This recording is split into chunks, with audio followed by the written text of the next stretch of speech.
श्री रविंद्र जी पाटी। धन्यवाद सभापति महोदय। आज के इस विशेष विधेयक पर मुझे बोलने का मौका दिया। निश्चित रूप से वो जो दौर था वो पूरे लोकतंत्र के लिए एक काले बादल समान था। उस समय के हाल अगर देखें, कई सारे युवा साथी यहां पे बैठे हैं, कई सारे भाई बाहर से भी देख रहे हैं। एक इमरजेंसी करके फिल्म आई थी, जब उसको देखा, ताराचंद जी साहब अभी बोल रहे थे, कई सारी चीजें उन्होंने कही। कालीचंद जी साहब उस समय के प्रत्यक्षदर्शी रहे हैं। हमने वो दौर नहीं देखा, पर जिस माध्यम से भी हमें पढ़ने का मौका मिला, देखने का मौका मिला, तो समझ में आया कि वाकई कितना बुरा वो कालखंड था। जिस समय हमारे देश के सारे नेताओं को,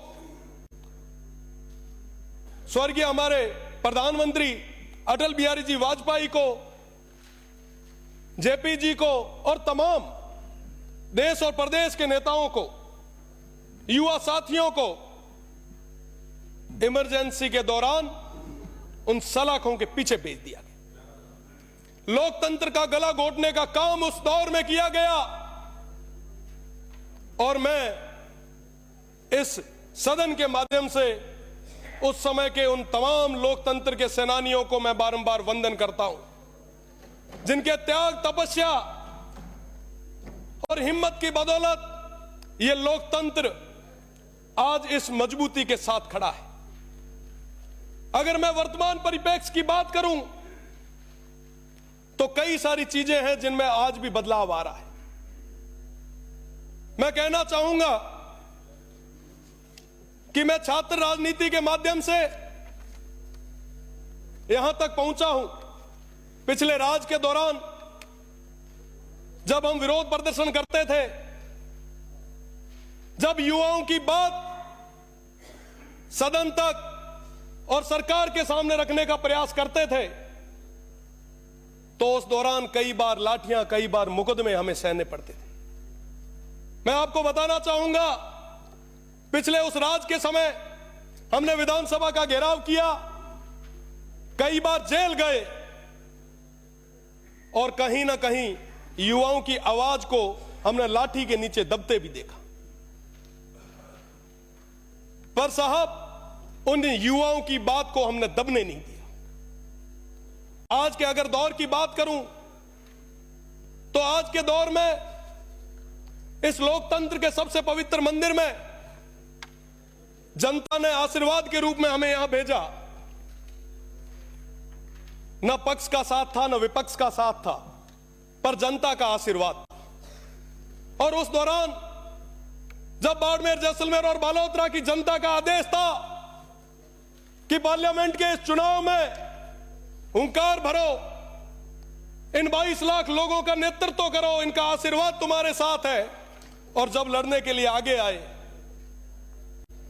जब उस समय नॉमिनेशन भरा और जैसे ही घर पहुंचे तो कई सारे ऐसे पत्र हमें मिले। इन पत्रों में क्या है कि साहब, इनकम टैक्स का डिपार्टमेंट का ये लेटर आया है, 4-5 और भी डिपार्टमेंट्स के लेटर आए।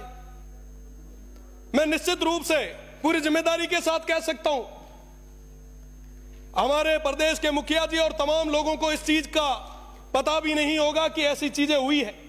पर जो पीछे बैठे हुए लोग हैं वो ऐसे षड्यंत्र रचते हैं जिससे कि सरकार की एक बुरी इमेज, एक गलत छवि कहीं ना कहीं बने। तो मेरा तो निवेदन है, यहां पे संसदीय कार्य मंत्री जी भी विराजे हैं, माननीय मंत्री जी भी विराजे हैं, कि ऐसी छवि नहीं बननी चाहिए। इन चीजों पे हमें विचार करना होगा और निश्चित रूप से लोकतंत्र के हम पैरोकार रहे हैं, और जहां कहीं पे भी लोकतंत्र की बात आई है, जनता की आवाज को दबते देखा है, तो हमने मजबूती के साथ उनकी आवाज को मजबूत किया है। पर कहते हुए बड़ा दुख होता है कि इस सदस्य पर, जो आप सभी से उम्र में छोटा है, एमपी चुनाव के बाद एक साथ 3-3 मुकदमे दर्ज किए जाते हैं। मुझे लगता है इस पे भी आपको गौर करने की जरूरत है। और हम लोग जब जनता की आवाज को आगे तक नहीं रखेंगे तो उस जनता की आवाज को आगे तक रखेगा कौन? आज उस जनता ने, उस देवतुल्य जनता ने हम सभी को बहुत सारा प्यार और आशीर्वाद देके यहां पर बिठाया है, और इसलिए ताकि हमारे दुख और दर्द को प्रदेश की सरकार के सामने मजबूती के साथ रख सके।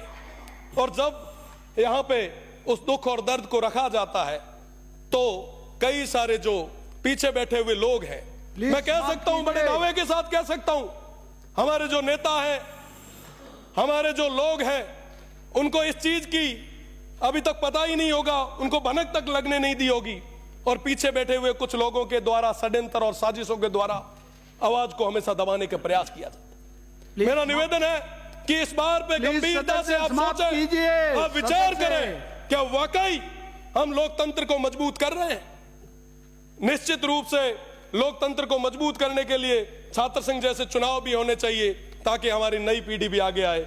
मैं पुनः सभापति महोदय को बहुत बहुत धन्यवाद देता हूं और निवेदन भी करता हूं कि हमारे जो लोकतंत्र के सेनानी थे उनको पूरी सुविधाएं मिले, निश्चित रूप से उनको याद किया जाए, हर स्कूल में उनको पढ़ाया जाए ताकि पता चले कि साहब वो हमारे लिए लड़े थे। बहुत बहुत धन्यवाद। जय हिंद, जय भारत।